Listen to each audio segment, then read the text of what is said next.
Hello friends, good morning সবাইকে। আমার channel Monas lifestyle 516-এর নতুন একটা ব্লগ ভিডিওতে তোমাদের সবাইকে জানাই অনেক অনেক স্বাগত।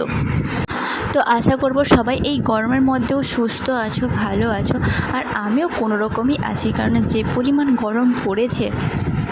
তো এখন বাজে সকাল 8টা মতো। তো আজকে এই ভিডিওটা আমি এখান থেকেই স্টার্ট করছি।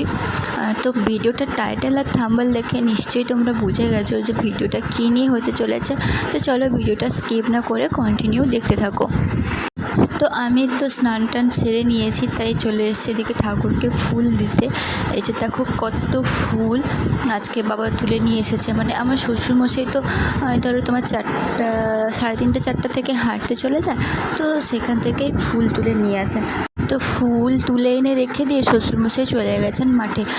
যেহেতু শ্বশুরমশাই মাঠে চলে গেছেন আর আমিও স্নান সেরে চলে এসেছি, তাই আমি ঠাকুরকে ফুলটা দিয়ে দিলাম। তো যাই হোক, ঠাকুরকে ফুল টুল দিয়ে চলে এসেছি। মানে আমি যতক্ষণে ঠাকুরকে ফুল দিচ্ছিলাম আর কি, ততক্ষণে তোমাদের দাদা ভাই চা বানিয়েছিল। যেহেতু আমি দুধ চা খেতে ভালোবাসি আর আজকে বাড়িতে দুধও ছিল, তাই ও দুধ দিয়ে চা বানিয়েছে।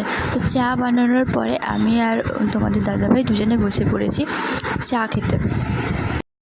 চা খাওয়ার পরে তোমাদের দাদাভাইও একটুখানি মাঠে যাবে, কারণ এখনও আমাদের মাঠে কাজ শেষ হয়নি। এই যে বাদামের কাজ চলছিল, তোমরা তো জানোই, আগের ভিডিওতে তোমাদেরকে জানিয়েছি। তো শ্বশুরমশাই চলে গেছেন অনেকক্ষণ আগে, শাশুড়িমাও একটু আগে গেলেন, আর তোমাদের দাদাভাইও চা খাওয়ার পরে চলে যাবে। তো আমি যখন বসে চা খাচ্ছিলাম না, তখন আমার যে দাদু, মানে তোমাদের দাদাভাইয়ের যে দাদু, তো সে এসে আমাকে বলল যে আমাকে একটু সজনে শাকের ভাজা করে দেবে। অনেক দিন সজনে শাকের ভাজা খাইনি, একটু সজনে শাকের ভাজা করে দেবে। আর আমাদের ঘরে বাইরেই একটা বড় সজনে শাকের গাছ আছে, ঠিক আছে। তাই আমি যেহেতু বললো বয়স্ক মানুষ একটু শাক ভাজা খেতে চেয়েছে, আর এটুকু কি করে দিতে পারবো না। তো সেই জন্যই আমি গাছ থেকে সজনে পাতা ভেঙে বসে গেছি ওগুলো ভালো করে ডাঁটাগুলো থেকে আলাদা করে নেওয়ার জন্য। তো এদিকে আমি সজনে পাতাগুলো করছি, আর আমার মেয়েকে দেখো, ও বারবার মন্দিরে গিয়ে উঠে যাচ্ছিলো। আমি ওকে বকছি, আর ওখানে কোথায় মাটি কাদা ছিল ওগুলো নিয়ে বসে গেছে। আমি তো এতক্ষণ এতটা খেয়াল করিনি। তো যখন দেখি ওর কি অবস্থা। তো যাই হোক, আর এখন না বাড়িতে কেউ নেই, সবাই চলে গেছে মাঠে। তো আমি আর আমার মেয়ে দুজনই একা বাড়িতে আছি, আর মেয়েকে সামলে না কাজ করতে সত্যি কথা ভীষণ কষ্ট হয়। তো যাদের বাড়িতে ছোট বাচ্চা আছে, মানে যারা নতুন মা, আর যারা বাড়িতে একাই থাকে, তো বাচ্চাকে সামলে কাজ করতে যে কতটা কষ্ট হয় সেটা একমাত্র তারাই বুঝতে পারবে। আর এই সজনে পাতা বাছতে না অনেকক্ষণ সময় লাগে, কিন্তু খেতে এতক্ষণ সময় লাগে না, তাই না? এগুলো বাছতে তারপরে ভাজতে এটাতে এত সময় লাগে, কিন্তু খেতে কতটুকু সময় লাগে বলো তো। তো যাই হোক, ওগুলোকে ভালো করে কেটে ধুয়ে তারপরে এদিকে আমি ওটা ভাজছিলাম, কিন্তু আমার মেয়েকে দেখো, ওকে কোলে নিয়েই আমাকে ওটা করতে হচ্ছে, কারণ ও এতটাই দুষ্ট হয়েছে, একদমই নিচে থাকবে না, কোল থেকেও নামবে না, তাই ওকে নিয়েই আমাকে করতে হচ্ছে। আর এদিকে একজন বাড়িতে এসেছে নিমন্ত্রণ দিতে, বাড়ির কাছে একজনের বাড়িতে মৎস্য হবে, তো সেটাই নিমন্ত্রণ দিতে এসেছিলো। তো আমি তার সঙ্গেই কথা বলছিলাম। তো তারপর শাক ভাজার পরে না, মানে শাকটা ভেজে রেখে আমি মেয়েকে নিয়ে গিয়ে ওকে তাড়াতাড়ি করে ঘুম পাড়িয়ে দিয়েছি, কারণ ওকে কোলে নিয়ে আমার কাজ করতে ভীষণই কষ্ট হচ্ছে। মানে কাজ করতেই পারছি না আর কি ওকে কোলে নিয়ে। আর ছোটো বাচ্চাকে কোলে নিয়ে গিয়ে কাজ করা যায়, তোমরাই বলো। তো যাই হোক, ওকে ঘুম পাড়িয়ে দেওয়ার পরে বাড়িতে তো মাছ ছিল না, আর এখন বাজারে মাছ আনতে যাওয়ার মতো কেউ নেই যে বাজারে মাছ আনতে যাবে। আর এদিকে মেয়েও ঘুমিয়ে পড়েছে, তাই জন্য বাড়ির সামনে দিয়ে যে মাছওয়ালা যাচ্ছিলো, ওনার কাছে ওই চিংড়ি মাছ ছাড়া আর কোনো মাছই নেই। তো সেই জন্য আমি চিংড়ি মাছগুলো থেকে নিয়েছি, কারণ এখন তো মাছ আনতে যেতে কেউ পারবে না, আর ওরা এসে মাছ নিয়ে এসে যতক্ষণে আমি রান্না করবো ততক্ষণে অনেক বেলা হয়ে যাবে। আর এখন যে পরিমাণ গরম, একটু বেলা হলে এমনিতেই থাকা যায় না, আর তার ওপর উনুনের ধারে বসে রান্না করে যে কী কষ্ট, সেটা তোমরা যারা করো তারা ভালোভাবেই বুঝতে পারবে। আর এদিকে মেয়ে যেহেতু ঘুমিয়ে পড়েছে না সেই জন্য আমি তাড়াতাড়ি করে রান্নাটাও বসিয়ে দিয়েছি, কেননা ও উঠে বললে আমি আর কোনো কাজ করতে পারবো না।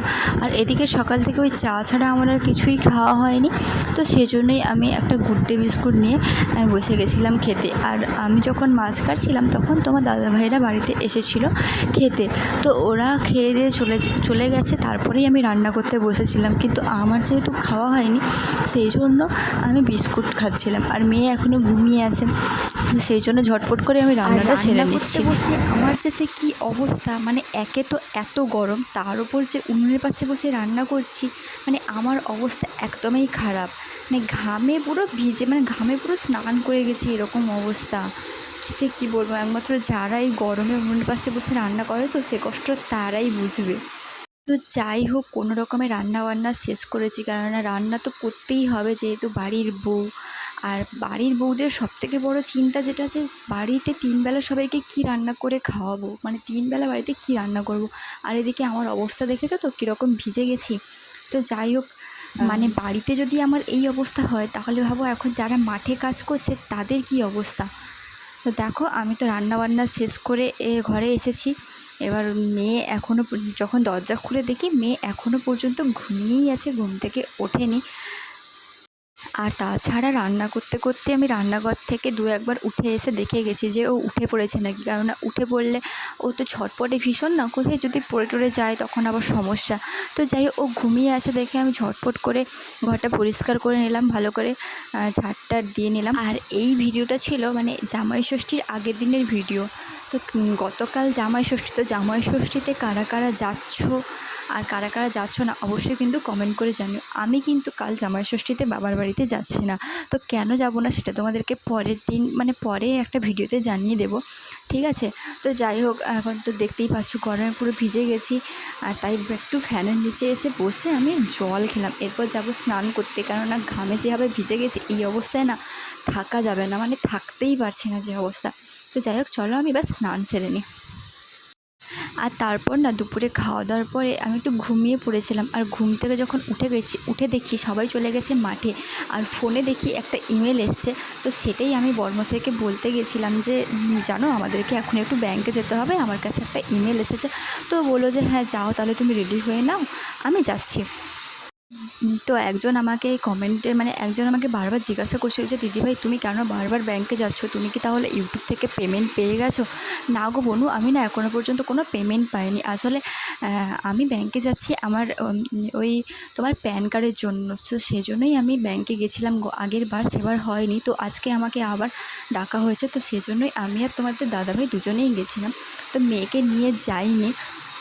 আর রাস্তায় যেতে যেতে একটু ঢং না করলে তো হয় না, তাই আমি আর ও আমার সব আবদারগুলো মেনে নেয়। আমি যখন যেটা করতে চাই ও না কখনো না বলে না, তাই আমিও একটু ভিডিও করে নিলাম, একটু ঢং করে নিলাম।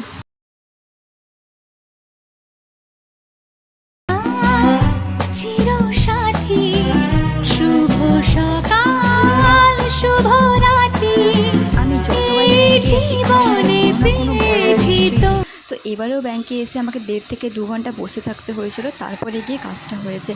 আর তারপর ব্যাংক থেকে বেরিয়ে দুজনে চলে গেছিলাম একটু বিরিয়ানি খেতে, যেহেতু আমি বিরিয়ানি খেতে ভীষণ ভালোবাসি। তো বিরিয়ানি খেয়ে তারপর চলে গেছিলাম বাড়ি। তো আজকে ভিডিওটা কেমন লাগলো অবশ্যই জানিও। বাই।